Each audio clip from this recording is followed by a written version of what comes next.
Welcome to my channel. Subscribe, listen, and enjoy my stories every day. The late afternoon sun filters through the sheer curtains of our bedroom, casting soft patterns on the walls. I sit on the edge of the bed, my mind racing as I wait for her to come home. The house is eerily quiet, and the usual bustle of evening preparations feels strangely absent. I glance at the clock. It's past 6. Clara should have been home by now. I try to focus on the novel lying open on the nightstand, but my thoughts keep drifting to the strange, floral scent that's begun to linger around our house. It's a scent I know well, a high-end perfume, one I would definitely remember if I had bought it for Clara. She claims she bought it herself, but I remember our recent expenditures in detail. I can't recall seeing it in our budget. When Clara finally walks through the door, her appearance is disheveled, her hair slightly tousled. I stand, forcing a smile. "Hey, you're late. How was your day?" "Busy," she replies, shrugging off her coat. She's visibly tired, but there's something off about her demeanor. Her gaze avoids mine as she heads to the bathroom. I catch a whiff of the perfume again, stronger this time, and my heart sinks. I follow her to the bathroom, leaning against the doorframe. "I noticed you've been wearing a new perfume. It's quite distinct." Clara freezes, her back still turned to me. "Oh, it's nothing. Just a little treat for myself." I nod, but my mind is already spinning. I can't shake the suspicion that something is wrong. The perfume isn't the only thing. The way she avoids my gaze, the way she's been acting distant lately, it's as if a wall has gone up between us. Later that evening, while Clara is in the kitchen preparing dinner, I take the opportunity to browse through her phone, a decision that makes me feel uneasy but determined. I find it face down on the coffee table and quickly unlock it with her usual PIN, which I know by heart. My hands tremble as I open her messages. My breath catches in my throat when I find a conversation thread marked "Love." The latest message reads, "Last night was incredible. I can't wait to see you again. I wish we could have more nights like this." The room spins, and I can hardly process the betrayal sinking into my chest. I scroll back, and each message reveals a more elaborate affair than I had imagined. Clara's words are intimate and affectionate, completely at odds with the image of our life together. I slam the phone back onto the table, my mind racing with shock and anger. Clara walks into the room, her eyes widening at my expression. "What's wrong? Who is he?" I demand, my voice icy. Clara's face pales, and she stammers, "What are you talking about?" "The messages, Clara. Who is he?"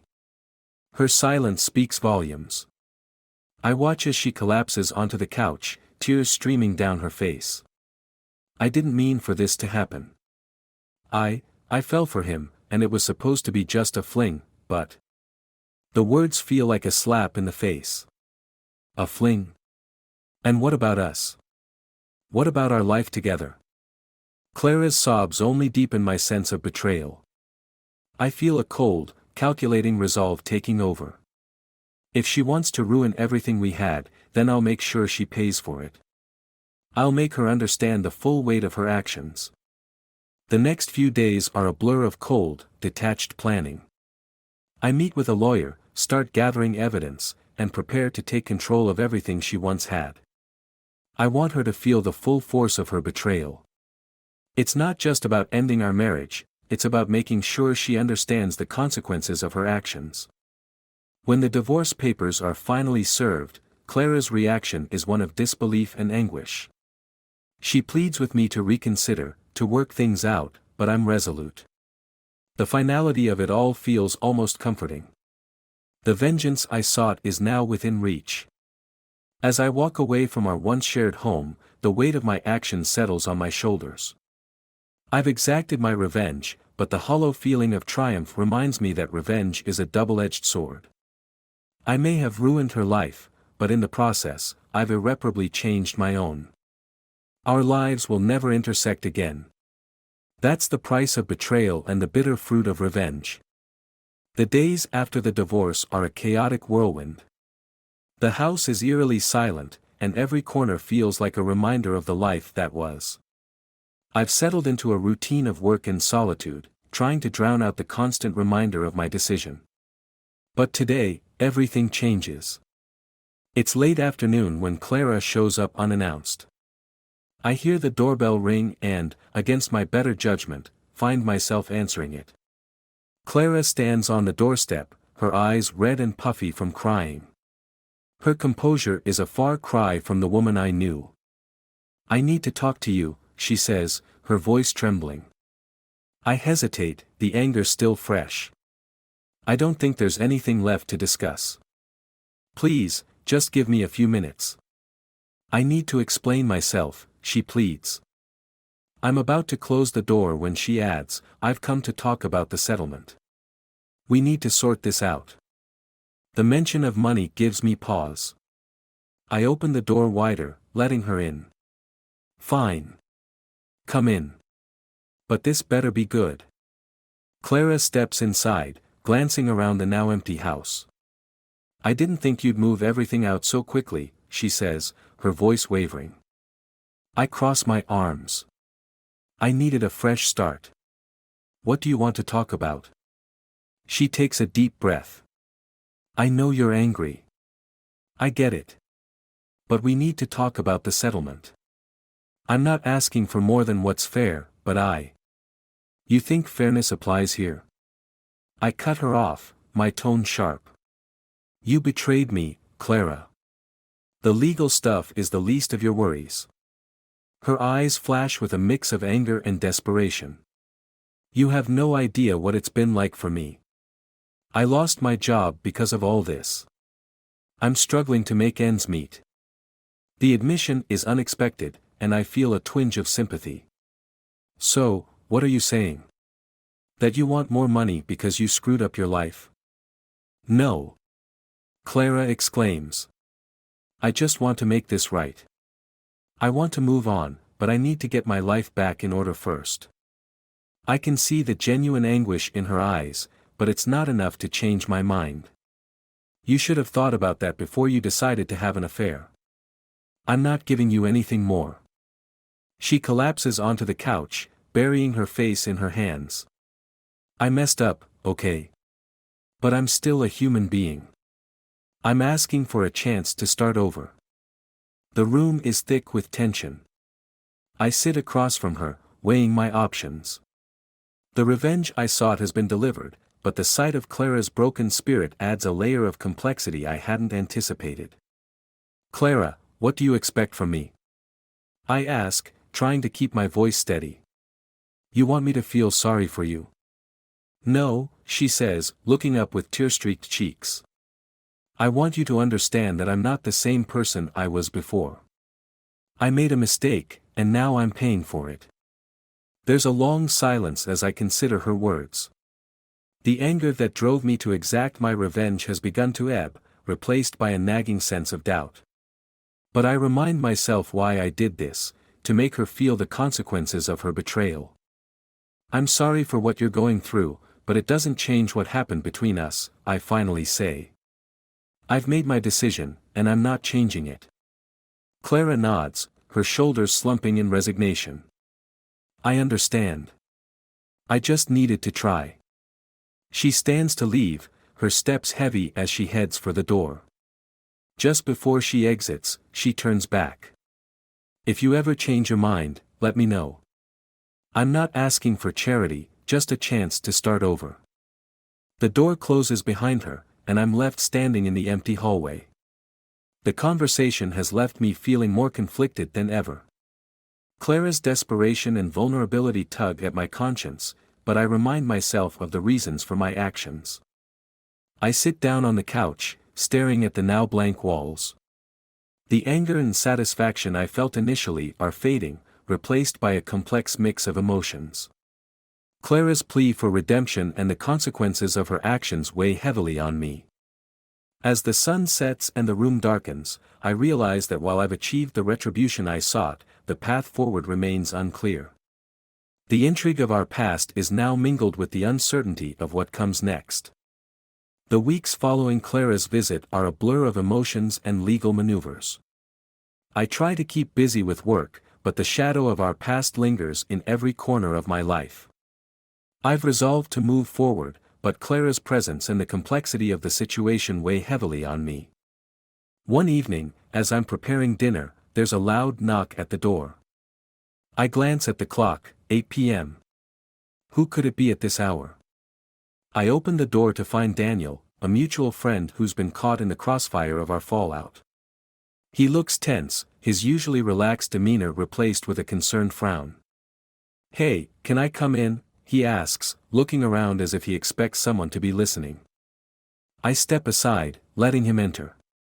"Sure. What's going on?"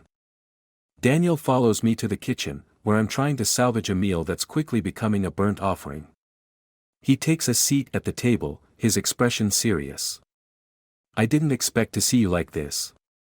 "I came to talk about Clara." I raise an eyebrow.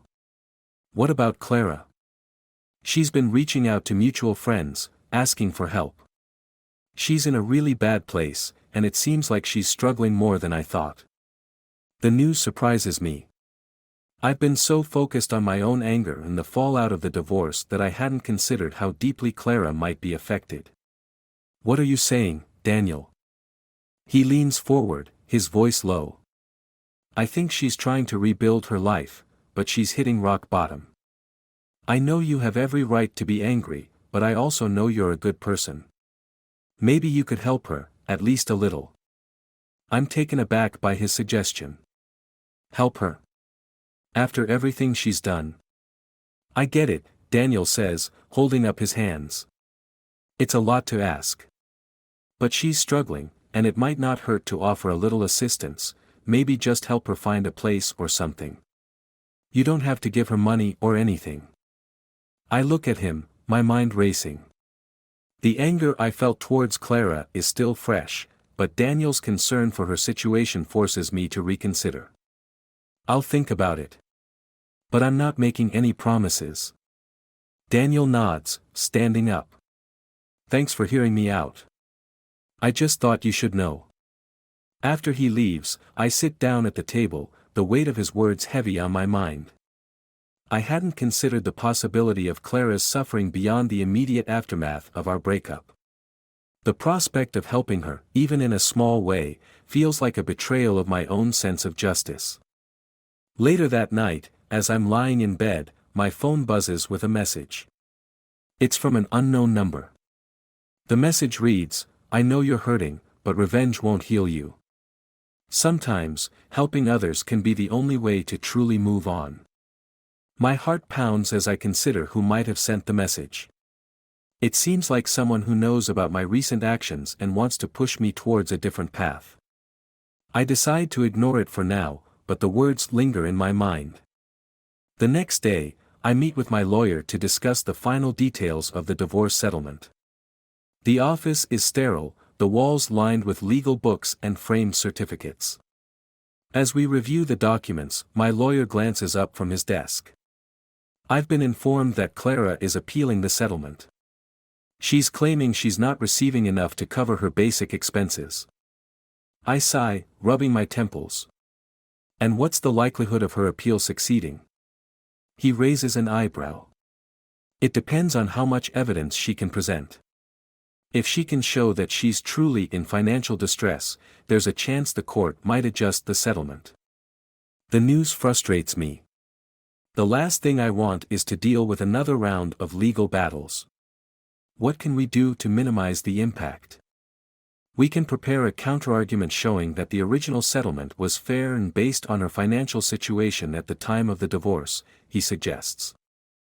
I nod, determined to protect what I've fought for. Let's do that. As I leave the office, my thoughts are consumed by the legal battle and the ongoing turmoil. The mix of anger and uncertainty makes it hard to focus. I decide to go for a drive to clear my head. The car ride is a blur of city lights and passing streets. My mind races with thoughts of Clara, the messages, and the impending legal battle. I'm still grappling with the reality of the situation and the implications of my actions. I return home, exhausted and emotionally drained. The house feels even emptier now, the silence echoing my internal conflict. As I prepare to settle in for the night, my phone buzzes again. This time, it's a voicemail from Clara. I hesitate before listening. Her voice is shaky, filled with desperation. Please, just hear me out. I'm trying to find a way to get back on my feet. I'm not asking for much, just a bit of help to get through this rough patch. I promise I won't bother you again after this. The message leaves me torn. Part of me wants to ignore it, to hold on to the satisfaction of my revenge. But another part of me wonders if offering help could provide some semblance of closure. As I listen to the voicemail over and over, I realize that while I've taken my revenge, the path to healing isn't as straightforward as I hoped. The fallout from our relationship continues to challenge me in ways I hadn't anticipated. The weeks following Clara's voicemail are a storm of legal battles and emotional turmoil. Despite my efforts to remain resolute, I can't shake the feeling that there's something more lurking beneath the surface. The ongoing appeal from Clara, combined with the cryptic messages I've received, gnaws at me. One evening, while reviewing documents for the case, my phone buzzes with another message from an unknown number. This time, it reads, "You're not seeing the full picture. Clara isn't the only one at fault. Look closer." My pulse quickens. I've been feeling the need for answers, and this message feels like a sign. I decide to dig deeper into Clara's affairs, determined to uncover whatever she's hiding. I spend hours sifting through old emails and phone records, but nothing concrete emerges. Frustrated, I finally decide to visit Clara's last known address, a small, shabby apartment she'd moved into after the divorce. As I approach the building, a gnawing suspicion drives me forward. The apartment is on the second floor. I knock on her door, but there's no answer. I'm about to leave when I notice a crack in the doorframe. It's ajar. My heart races as I push the door open, stepping into the dimly lit room. Inside, the apartment is a mess, clothes strewn across the floor, empty takeout containers littering the counters. But what catches my eye is a stack of documents on the coffee table. I skim through them, my eyes widening as I realize they're financial records, bills, and correspondence. Then I find it, a letter from a private investigator. The letter details payments Clara made for surveillance and other expenses. The realization hits me like a punch to the gut. Clara had been monitoring me after our split, trying to gather information to use against me in court. My anger ignites. This betrayal is worse than I imagined. Clara wasn't just trying to rebuild her life, she was planning to manipulate the system to her advantage. I storm out of the apartment, the need for vengeance burning hotter than ever. Back at my place, I prepare a plan to expose Clara's deceit. I contact the private investigator mentioned in the letter, arranging a meeting to confront him about his involvement. The rendezvous takes place in a dimly lit cafe, where I sit across from him, my anger barely contained. "So, you're the one Clara hired to spy on me?" I start, my voice cold. The investigator, a scruffy man with a guarded demeanor, shifts uncomfortably. "Look, I just did my job. Clara was persistent and had the funds." "You're not answering my question," I snap. "Did you know she was planning to use the information to manipulate the court?" He hesitates, then nods. "She wanted to get as much as she could from the settlement." I didn't ask too many questions. The revelation is infuriating. I slam my fist on the table. "You're complicit in her deceit. I'm going to make sure this comes to light." The investigator's face pales. "Wait, we can work something out. I can help you expose her, but you need to give me time." I'm tempted to take more drastic measures, but the thought of ending this legally still holds some sway. "You have 24 hours to provide everything you have on her, or I'll go to the authorities." With the investigator's reluctant agreement, I leave the cafe and return home, my mind racing with strategies. The next day, he delivers a dossier of evidence proving Clara's attempts to manipulate the court system. Armed with this, I prepare to confront her one final time. The confrontation takes place in her apartment. Clara is shocked to see me, her face paling as she sees the evidence I've brought. "How did you get all this?" she demands, her voice trembling. "I have my sources," I reply. "And now, everyone will know the truth. You weren't just a victim, you were the architect of your own downfall." Clara's eyes widen in fear. "You wouldn't." "Oh, I would," I cut her off. "You tried to deceive me, and now you'll pay the price." I go public with the evidence, revealing Clara's attempts to manipulate the system. The media coverage is swift, and Clara's reputation is shattered. Her efforts to secure a better settlement are nullified, and the legal system comes down hard on her fraudulent actions. In the aftermath, I find a sense of grim satisfaction. The betrayal I suffered has been fully avenged. Clara's schemes have been exposed, and her attempts to undermine me have failed spectacularly. The finality of it all is both liberating and haunting. Clara and I part ways forever, our lives now irreversibly altered by the hatred and deceit that poisoned our relationship. The fallout from our confrontation leaves a bitter taste, but I've ensured that justice has been served. As I sit alone in my now empty house, I reflect on the harsh lessons learned from this ordeal. Betrayal and retribution have a heavy price, and while I've achieved my goal, the path to closure is fraught with complexity and pain. The story of Clara and me ends not with reconciliation, but with a decisive rupture. The past is now a series of harsh memories and stark realizations, and our lives diverge in ways that ensure we'll never cross paths again.